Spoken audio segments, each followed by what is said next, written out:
Yes, of course. My name is Jonathan Pertwee, and I'm the son of uh, Bill Pertwee, the late Bill Pertwee MBE. My dad, Bill, played the ARP Warden Hodges in the TV show.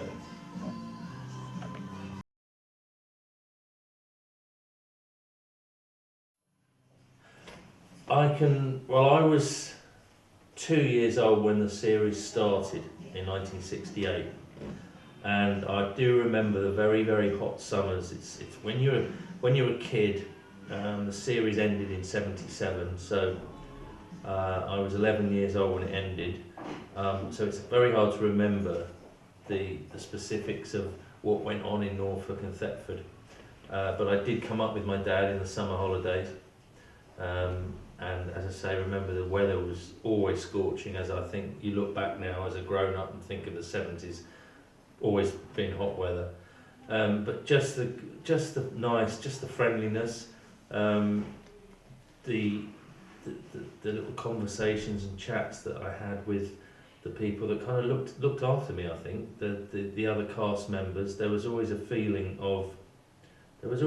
nice feeling around that everyone was enjoying the show and felt happy um, and I guess as it rolled on through the beginning years and it became a success, they knew they were onto something pretty special as time went on with the run of it, and it became a big sort of happy family really. And I remember then as I grew up, the cast members coming around to the house and just feeling very blessed really that I was in a nice family and had a lot of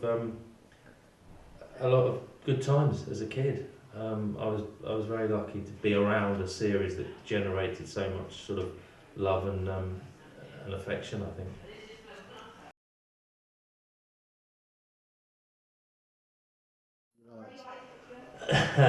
Yeah.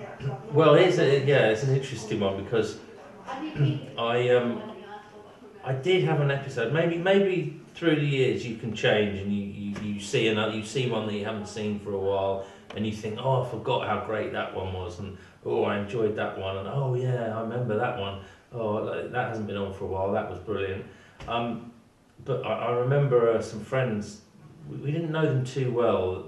I think one of the people we knew quite well came round, and the husband we hadn't met before, and they were very chatty, and he was like, wow, this is Bill.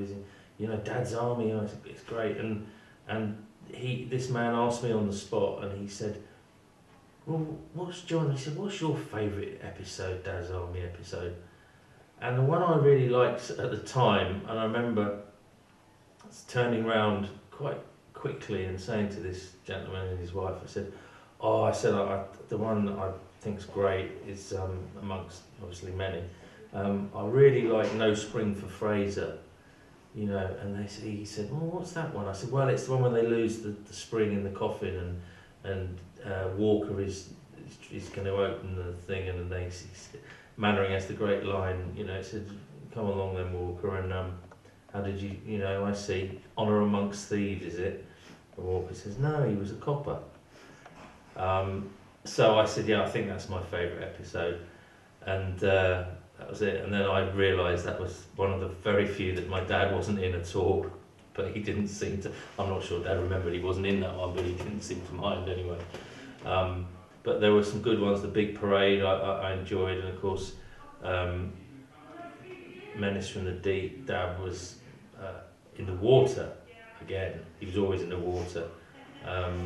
So yeah, there was probably too many to remember. They were all great, just fantastic actors and a combination of, as Jimmy said, the right time, the right place, the right cast, and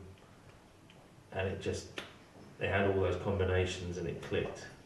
So yeah, great show.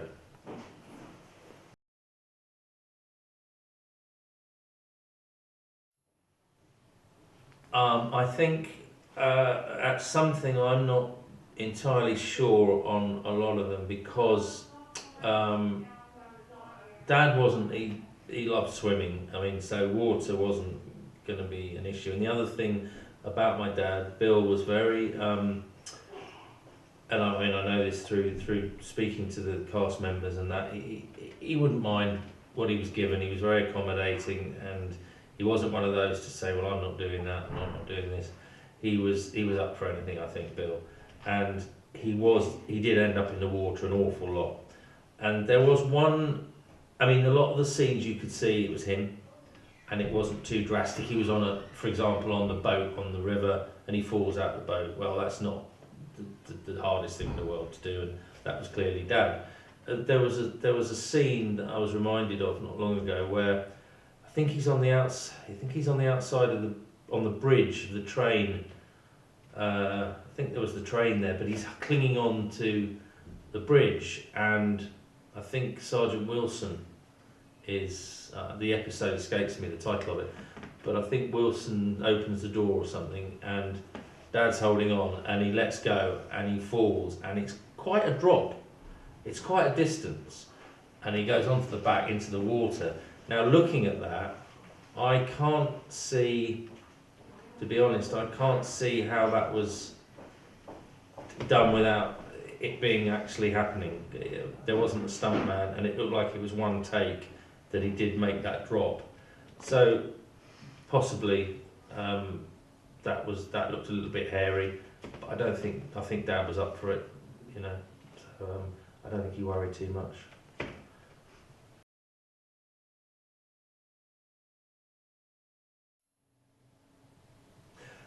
Yes, yeah, I can, and that's something I can remember as a kid. We lived near Guildford in Surrey, and there was some specific moments that I do remember, and it's very like the thing now when you're 55 years old. I can't remember yesterday what I had for tea or what my wife made me, and I'm thinking, what was it I did have last night? But I can then remember certain things back in 1976. Sharp as crystal. So there were moments, and I remember one walking down Guildford High Street, and there was some building works going on, and I was with Dad. I think I was getting some shoes, if I remember. And the building site was an awful lot of builders on the top, and I think one of them at the bottom had briefly chatted to me Dad, and then shouted up. And then within a second, all of them were giving it large. The Oi, Napoleon, Warden Hodges, it's like, you know, you bark, bleep, bleep, put that light out, Oi, Napoleon, and that was full on for about 2 or 3 minutes.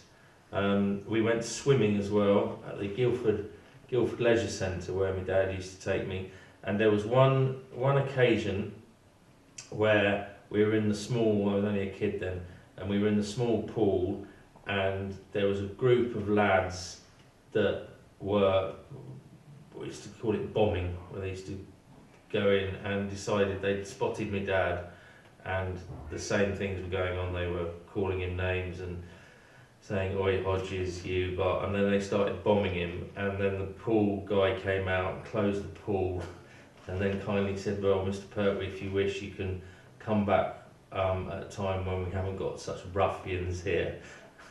And Dad's reply was, he said, "Oh, they're all right." He said, "They're just having a bit of banter and a bit of fun." And he kind of, it was just resolved, and it was no big deal. But I think the management of the centre were aghast that they thought these thugs, which they weren't, they were just young lads having a laugh. But they were bombing. I suppose Dad could have got clouted at some point, but he shrugged it off. So yeah, there was a bit of remember the sayings and the catchphrases.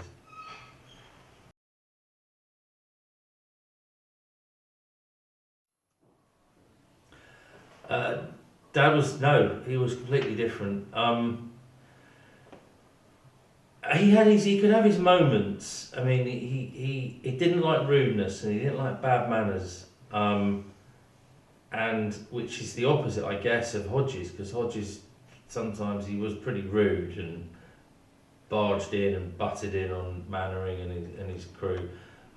But Dad, no, he was really I'd say the opposite. I mean, it certainly wasn't casting, similar sort of casting to type. He was very generous. He was a great dad, very normal.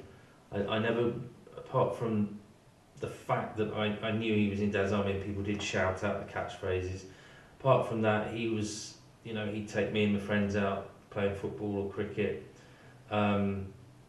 He was very kind. He looked after my mum. They were married for 50 odd years before she passed away, and I was very lucky. He was a good man, and he looked after everyone around him, and he was kind, and like I say, he didn't like rudeness. And the only time I remember he was having a meal, we were in a pub, and he was having a meal, and someone, while he was eating his meal, they just threw in front of him a piece of paper and a pen and just said, "Oi, Hodges, sign that, will you?" And he wasn't having that, and he turned around and he said, "You're going to have to come back. You don't do that. I'm eating my meal. It's fine. I'll do it later, but please don't do that again." And they kind of went off, and they probably went off and said, "Oh, he's a rude, blah blah blah." But that's the reality, is he wasn't having that. So yeah, decent man, good principles, very kind, and blessed to have him as a father.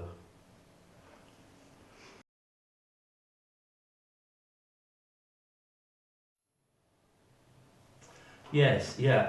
Well, the Pertwees, if we want to go right back, there was a place, there still is a place in France, in the Provence area, called Pertwee, and it's spelled Pertuis. So it's a town, Pertwee, and they were the Huguenots, and the Huguenots came over hundreds of years ago, and they all settled in Essex. They're all farmers in Essex, and fast forward a few hundred years to, I guess, the turn of the 20th century, and you suddenly had Roland Pertwee, who I believe was John Pertwee's father. Michael was a writer, playwright. There was my father, of course, Bill. Now, John Pertwee, who we know was Wurzel Gummidge and Doctor Who, was in fact a cousin, I think second or third cousin to my father. So Bill and John were cousins, and I've had most of my life people come up to me and say, "Oh, I saw your uncle in Doctor Who, your uncle was Wurzel," and I'd say, "No, not my uncle, they weren't brothers, they were cousins." So yeah, there's been a strong link with John, as I say, Roland and Michael, I think, were both playwrights, and then my father, and Sean, of course. Sean is John's son, who's done fantastically well, a lovely guy who came along to my father's memorial, sat pretty close to my wife, and I think she was quite enamoured, that he was there. But yeah, he's a credit to his dad. And then I suppose I've done my little bit. I've worked with Oliver Reed in 3 movies in the mid-90s, and I've done some West End stage work, and Olivier Award play for 3 years in London, and bits and bobs. So yeah, there's no doubt a few of us Pertwees that have trod the boards, and given a bit to the industry, I guess.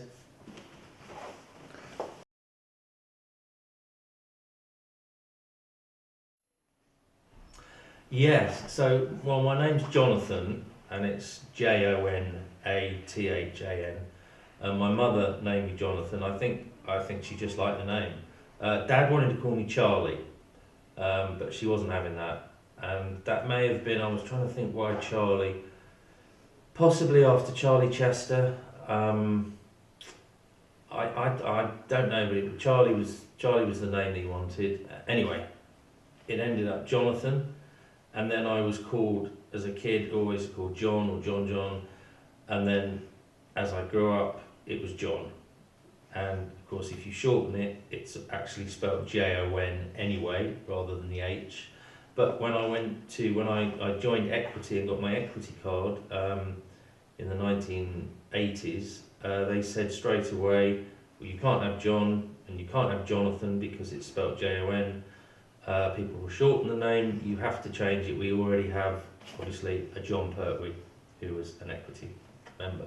So, okay, so I thought, fair enough. So I changed my stage name, equity name is James Pertwee. James is my middle name. It begins with J as well, so that was handy. And James is our family, the Pertwee family name on my dad's side. My dad's father was called James, and my dad's brother's son is called James. So that was it. I was James Pertwee.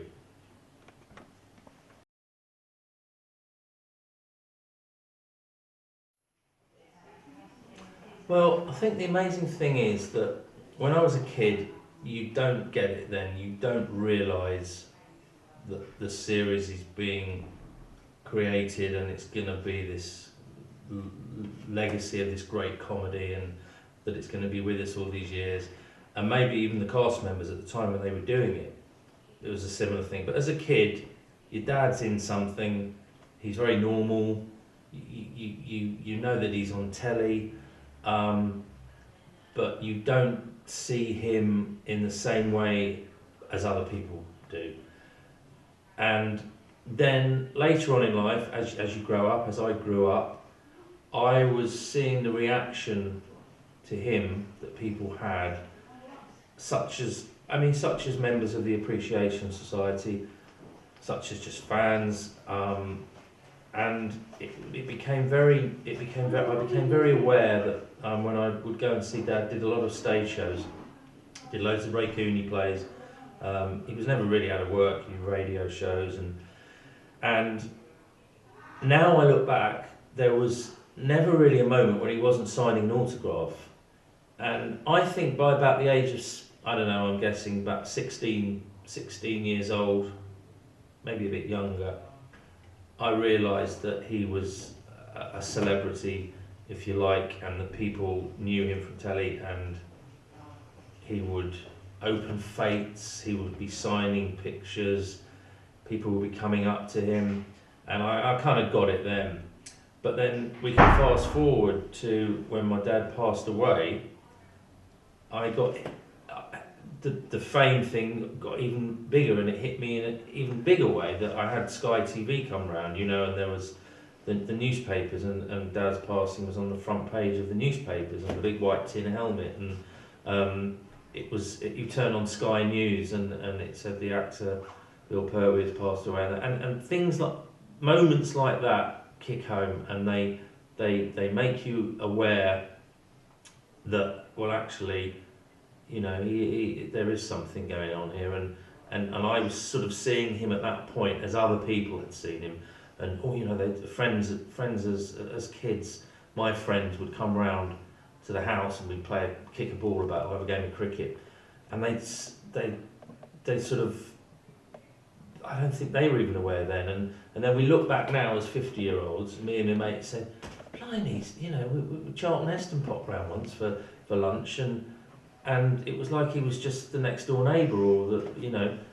or the mate from the local pub, and that's how it felt at the time. But looking back now in hindsight, from an outsider's view, yeah, there was quite a big level of fame going on. So yeah, all quite confusing really, but I definitely appreciate the magnitude of Dad's Army now, and the love, you know, and affection that these actors and characters have achieved. So yeah, quite a remarkable show.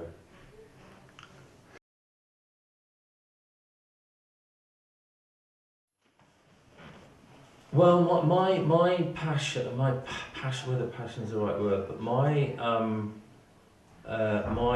life sort of nowadays is a mixture of doing some movies, I'm presently working for a very talented young film director called Kieran's Bill, who is based in Cornwall, where I live, and we've been doing a movie called Myth in Shadow, which we're hoping to get a bit more finance for and complete, and at the same time a 20-minute short we've got coming out about, it refers to climate change, and it's called Only Time Can Tell, and that's been very enjoyable to do. But the other side of the thing that I'm very heavily involved with is the protection of animals and animal welfare, and I started as a volunteer for the RSPCA. I've done a lot of charity work for the David Shepherd Wildlife Foundation, which is a great cause and quite passionate about.